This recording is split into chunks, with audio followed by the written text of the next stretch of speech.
Bonjour à tous. Tout d'abord, permettez-moi de présenter nos condoléances aux victimes de l'immigration clandestine. Je rappelle avec étonnement et un peu frustration et colère qu'on nous a appris qu'il y avait 275 morts dans le chavirement de pirogue qui est quand même au Sénégal après la tragédie du bateau le Joola, l'une des pires catastrophes maritimes de ce pays.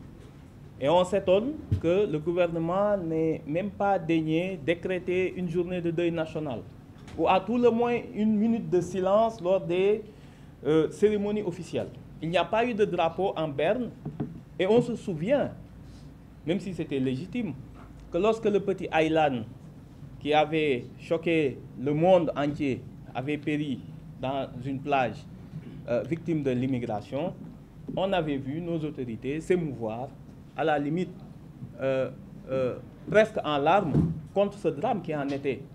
Mais avec une indifférence généralisée, joue la politique de l'autruche devant ce drame terrible qui affecte des familles, qui affecte des terroirs entiers. Après cela, nous sommes aujourd'hui ici, moi en tout cas Amadou Ba, en tant que membre de PASTEF, pour apporter notre soutien et notre solidarité d'abord à tous les détenus de ce pays, qui commencent quand même à constituer une bonne partie des prisonniers dans le système carcéral. Nous apportons notre soutien particulièrement ce jour à Cheikh Omar Diagne, qu'on ne présente plus, et qui, ironie de l'histoire, comme il vient d'être rappelé, aujourd'hui est avec Ousmane Sonko et Bassirou Diomaye Faye à Cap Manuel, 3 candidats à l'élection présidentielle en détention. Il ne pouvait y avoir meilleure coïncidence. De façon globale, que représente aujourd'hui Cheikh Omar Diagne et sa situation d'injustice? Il a fait, comme l'a rappelé Madame Diagne, au moins c'est sa 3e ou 4e séjour, ou son 4e séjour en détention, soit près de 14 mois. Vous enlevez 14 mois quand même dans la vie d'un individu, vous voyez que ce n'est pas juste un chiffre qu'on donne. Nous tous, si on nous enlevait 14 mois d'existence, peut-être qu'on se rendrait mieux compte de ce que ça représente et la facilité avec laquelle nos autorités emprisonnent à tour de bras. On le sait au Sénégal, en tout cas dans d'autres domaines sûrement, mais en matière politique, la détention est devenue la règle et la liberté est devenue l'exception. Et on est emprisonné pour tout et n'importe quoi. Si vous regardez bien, aujourd'hui, tous les Sénégalais, ce qui n'était pas le cas auparavant, ont tous intériorisé, même ceux qui n'ont pas étudié, le vocabulaire de la répression politique. Tout le monde connaît juge de premier cabinet, juge de deuxième cabinet, mandat de dépôt, retour de parquet. C'est devenu une normalité dans le vocabulaire quotidien de tous les Sénégalais. Ce n'est pas croissance économique, chômage en baisse, recherche de travail. Non, non, non. Ce n'est pas ce vocabulaire de développement, d'amélioration de nos conditions de vie que les Sénégalais ont intériorisé, mais seulement le vocabulaire de la répression politique. Donc, je pense qu'on est arrivé quand même à un moment où tous les observateurs, au-delà même, à l'étranger, le Sénégal, désormais, n'est mis à l'honneur ou ne devient un sujet de préoccupation de la communauté internationale que parce qu'il y a un drame lié à l'immigration clandestine ou la répression politique. Il n'y a pas d'autre domaine où nous sommes cités. Et c'est devenu quand même une tâche. Les incriminations pour lesquelles Cheikh Omar Diagne et d'autres sont poursuivis, on dirait que le Sénégal les découvre aujourd'hui, qu'ils sont introduits dans le code de procédure pénale et dans le code pénal, que sous Macky Sall. Pourtant, c'est des incriminations qui existaient bien avant. Mais il y a toujours eu de la retenue, que ce soit sous Abdou Diouf et sous Abdoulaye Wade, de ne pas faire du code pénal et du code de procédure pénale des instruments de répression et des instruments politiques. Voilà la seule différence. Voilà la seule différence. Et on est étonné de la manière et de la facilité avec laquelle l'autorité judiciaire, et ça interpelle particulièrement tous les acteurs politiques. Il faut que l'autorité judiciaire comprenne qu'on ne peut pas, avec une faculté et une aisance indescriptible, envoyer les gens en détention. Il y a eu des événements beaucoup plus graves récemment en France. On se souvient tous de ce qui s'est passé avec l'histoire de ce jeune qui a été mortellement tué par la police. Il y a eu des émeutes d'une violence inouïe. Les gens se sont attaqués à des gendarmeries, à des commissariats, ont brûlé des mairies. Qu'avait dit l'Union de la magistrature française? Qu'en aucune façon, ils l'ont interpellé directement le ministre de l'Intérieur, ils lui ont dit en aucune façon n'espérer de collaboration de l'autorité des magistrats pour s'immiscer dans ce conflit social. Qu'en aucune façon. Cela veut dire quoi? Si vous ne nous amenez pas des dossiers d'incrimination clairs, mais si vous faites des arrestations de masse, plus pour calmer la situation, que pour... si vous ne nous amenez pas de dossiers solides, en aucune façon nous n'allons participer à votre mascarade. Et c'est cette décision-là qu'on attendait de l'autorité judiciaire au Sénégal. Mais cela nous rappelle et nous renseigne sur quoi? Que les acteurs politiques et les acteurs de la justice doivent en être conscients. Doivent en être conscients plutôt que actuellement, dans tous les programmes politiques, je pense que les magistrats en sont conscients et tous les acteurs de la justice, qu'on va aller vers une élection présidentielle. Et que n'importe comment, la justice, l'image de la justice est tellement abîmée, non pas dans ses fonctions ordinaires, où tout le monde reconnaît que quand on va quand même dans une justice sénégalaise, pour une affaire civile, commerciale, etc., forcément, on n'est pas désavantagé. On trouvera toujours de la partialité chez les magistrats. On parle du volet politique, qui malheureusement, même s'il n'est pas l'essentiel de la fonction judiciaire, aujourd'hui est peut-être l'aspect qui est le plus médiatisé. Qu'est-ce qu'on constate? Que l'image de la justice politique est galvaudée parce que les Sénégalais ont constaté, et tous les Sénégalais sont conscients, que les magistrats politiques suivent des ordres reçus, non pas du pouvoir exécutif, mais je parle de l'APR.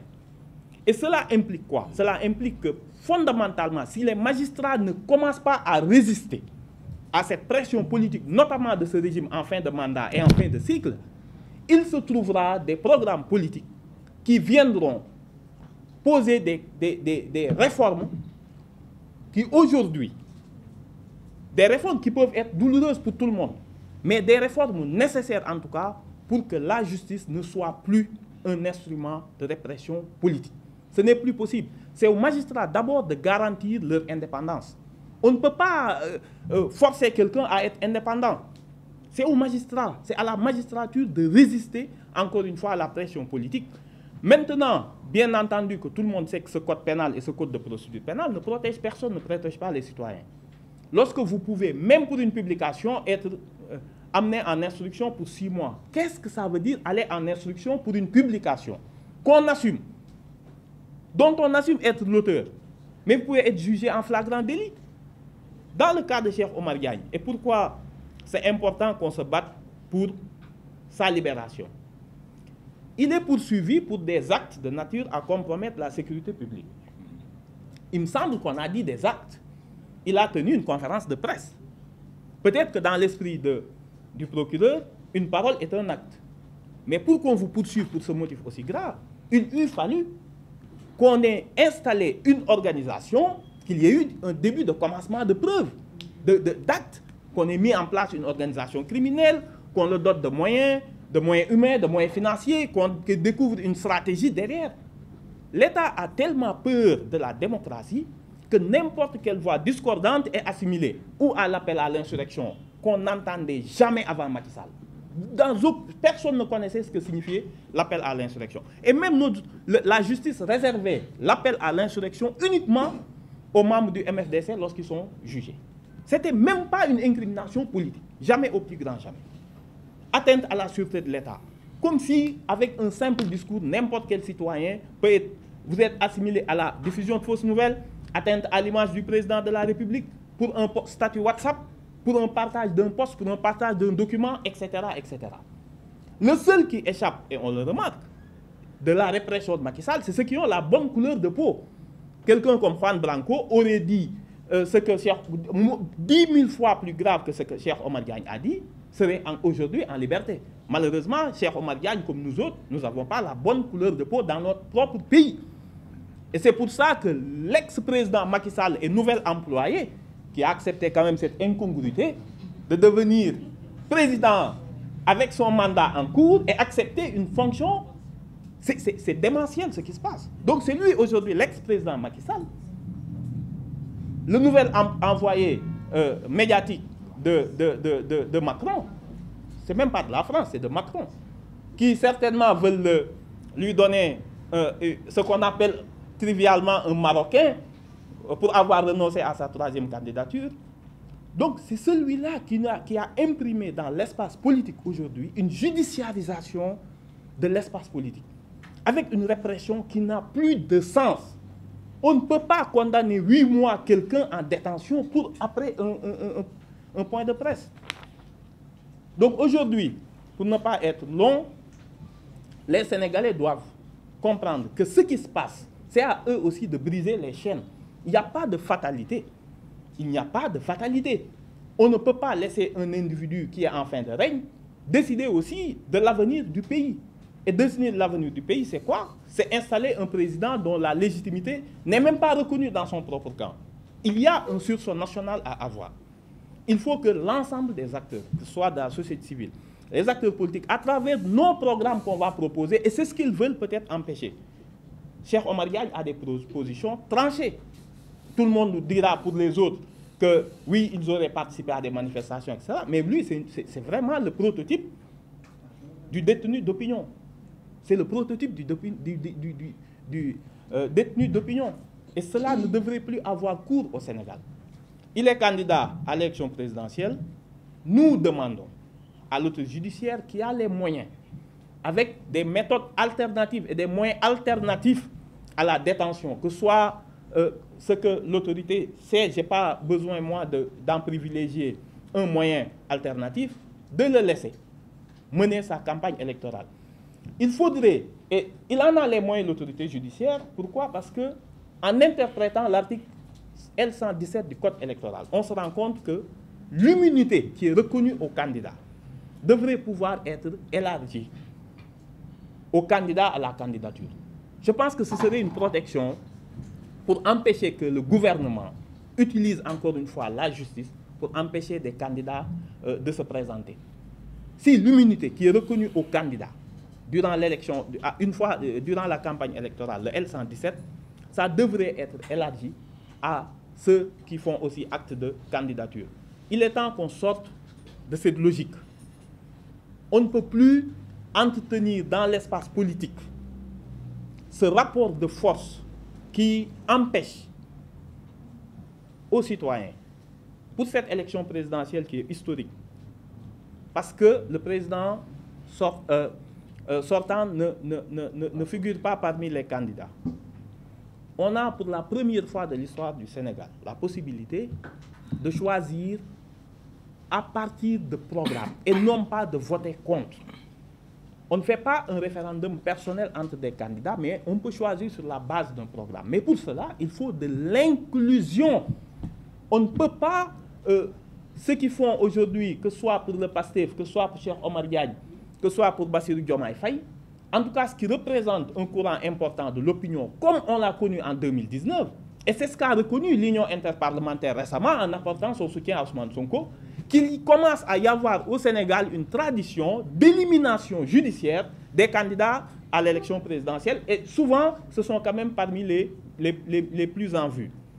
Donc si l'Union interparlementaire, qui regroupe 179 pays, peut reconnaître cet état de fait, ça veut dire qu'il nous faut quand même, Macky Sall ne peut pas finir son mandat de 12 ans à la tête de l'État avec ce legs de conflictualité politique. Il nous faut sortir de cette logique, autrement on ratera le grand rendez-vous de l'élection présidentielle de 2024 qui doit propulser le Sénégal dans une autre ère. Parce que pour la première fois, on choisit sur la base de programmes. Et j'en finirai là. Pourquoi c'est important qu'on retrouve la sérénité et la stabilité? tous les États de la sous-région, vous prenez tous les États de la sous-région, notamment nos plus proches voisins, vous vous rendez compte qu'ils sont tous dirigés plus ou moins par des régimes militaires, par des régimes autoritaires, quelle que soit la qualification qu'on veut leur donner, selon qu'on est dans un camp ou dans un autre. Mais la vérité, c'est que ce qu'ils vivent actuellement, c'est le résultat de processus électoraux défectueux les 10 dernières années. Vous remontez les 5-10 dernières années, vous vous rendez compte que d'une seule chose. Ces troubles d'aujourd'hui ont leur racine, ont leur fondement dans des processus électoraux défectueux et souvent la justice, malheureusement, n'a pas su déjouer ou résister aux pressions du gouvernement pour une élection démocratique. Donc, j'appelle, moi, les citoyens, en tant que membre de PASTEF, à parrainer Cheikh Omar Diagne. Il ne faut pas hésiter à l'aider à avoir ses parrainages parce qu'il est inadmissible que des candidats soient en détention. Pour le cas de PASTEF, bien entendu, on attend vendredi et on décidera en fonction de ce qui sera décidé par les juridictions. Mais de toute façon, pour l'ensemble des candidats qui portent des projets alternatifs, des projets en rupture avec ce que ce gouvernement-là promeut, nous demandons la libération immédiate de Cheikh Omar Diagne, la libération immédiate de Bassirou Diomaye Faye, la libération immédiate de Ousmane Sonko, pour qu'on les laisse participer à l'élection présidentielle, parce qu'il y va de la légitimité du prochain président de la République. Il y va de la stabilité de notre pays et il y va surtout de la stabilité de notre sous-région. Merci beaucoup.